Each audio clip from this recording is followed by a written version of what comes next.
Setelah diceritain begitu sama pendeta sedemikian gamblangnya, sedemikian jelasnya, seketika Abu Bakar itu pengen segera pulang lah, ya, pengen segera pulang ke Mekah, pengen membuktikan apa bener nggak sih yang disampaikan oleh pendeta ini.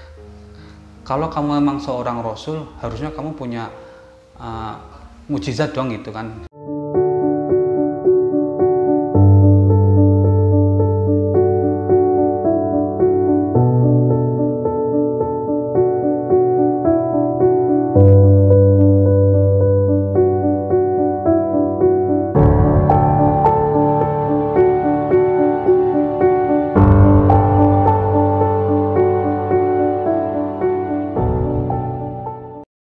Assalamualaikum warahmatullahi wabarakatuh. Selamat datang di FM Channel. Kembali lagi kita di segmen Ibroh. Kali ini kita akan bercerita tentang kisah proses keislamannya dari sahabat Abu Bakar. Jadi dulu sebelum menjadi Islam, ya, menjadi seorang Muslim, Abu Bakar itu pernah bermimpi saat dia berada di negara Syam, saat sedang berdagang di sana.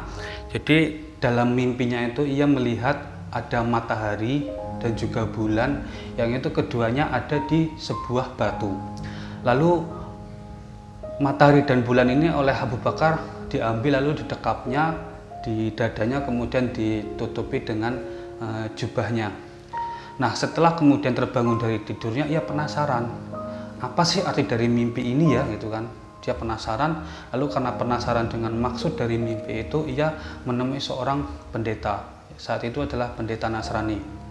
Nah, setelah bertemu dengan pendeta, lalu ia menceritakan perihal mimpi yang baru saja dialaminya kan.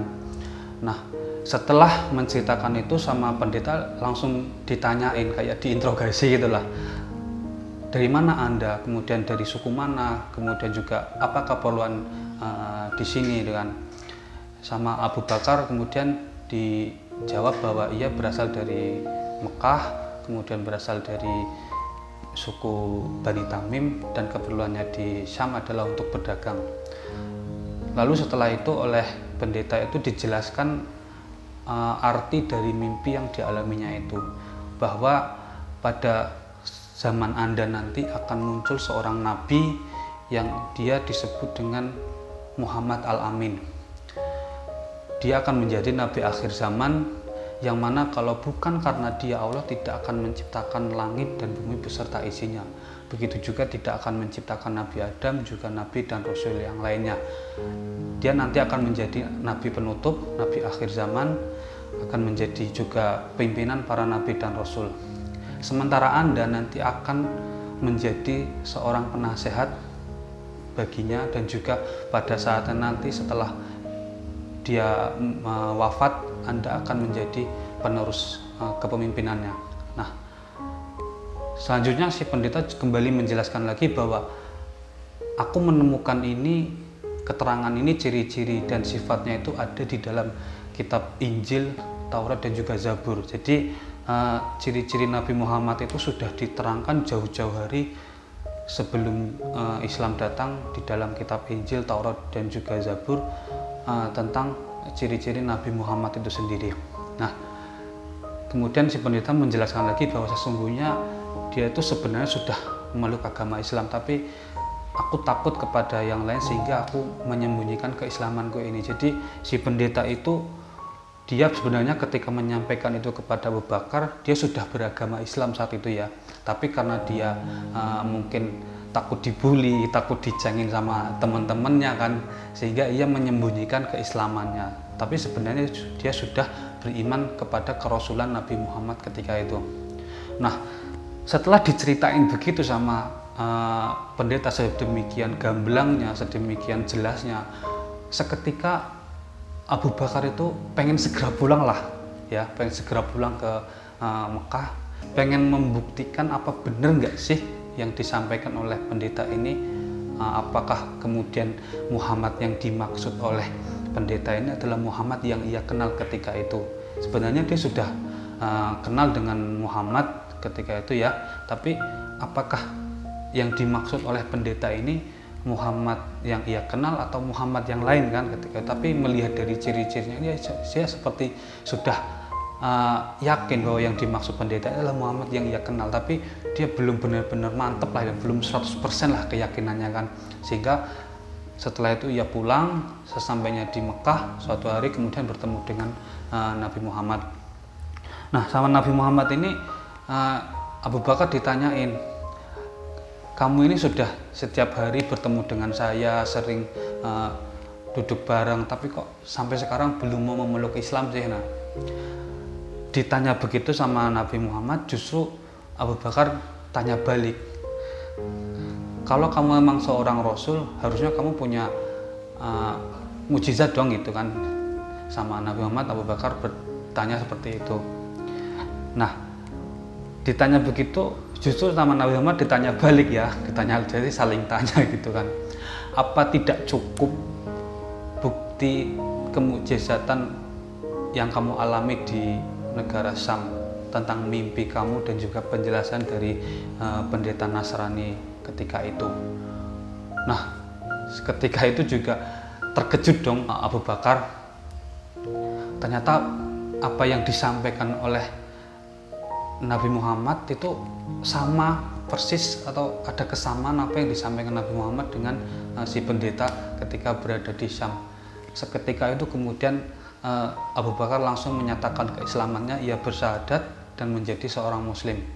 Dan ketika setelah sudah menjadi seorang muslim ya, memeluk agama Islam, Abu Bakar ini benar-benar menjadi seorang sahabat yang dia sepenuhnya membela dakwah dari Nabi Muhammad. Bahkan kemudian kita tahu gelar As-Siddiq yang dimiliki oleh Abu Bakar itu adalah ia dapatkan ketika peristiwa Isra Mi'raj. Saat itu Nabi Muhammad menceritakan apa yang ia alami perjalanan Isra dan Mi'rajnya, yang mana ketika itu belum ada yang sama sekali yang mempercayai, belum membenarkan tentang cerita Nabi Muhammad itu. Hanya Abu Bakar yang langsung kemudian mempercayai dan membenarkan apa yang diceritakan Nabi Muhammad, sehingga ia mendapatkan gelar As-Siddiq. Dan benar saja apa yang disampaikan oleh pendeta tadi ya di awal cerita, di kemudian hari setelah Nabi Muhammad wafat, Abu Bakar menjadi seorang khalifah penerus dari Nabi Muhammad, dan dia masuk dalam Khulafaur Rasyidin.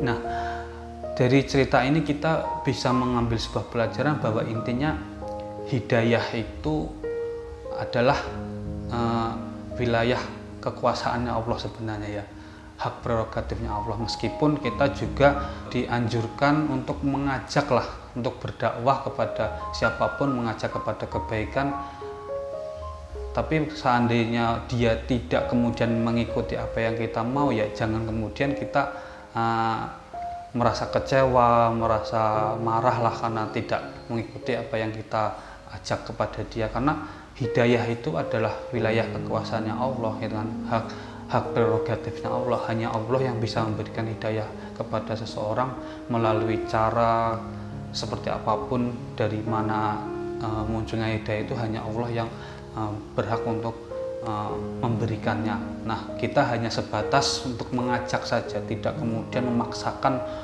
hidayah itu didapatkan oleh orang lain. Yang penting kita sudah menyampaikan, terlepas kemudian nanti orang lain mau mengikuti apa yang kita ajak ya, apa yang kita sampaikan ya, itu kita kembalikan kepada Allah. Kalau kemudian ia mau mengikuti, alhamdulillah. Kalau ternyata tidak, ya tidak masalah. Yang penting sudah kita sampaikan tentang apa saja yang harusnya disampaikan lah, itu seperti itu.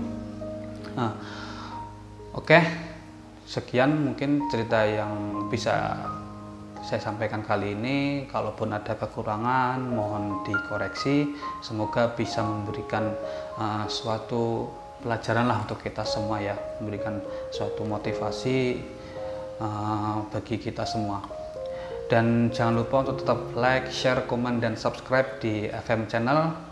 Tonton juga video-video Ibroh yang lainnya. Semoga bisa memberikan suatu pelajaran dan juga motivasi serta inspirasi untuk kita semua.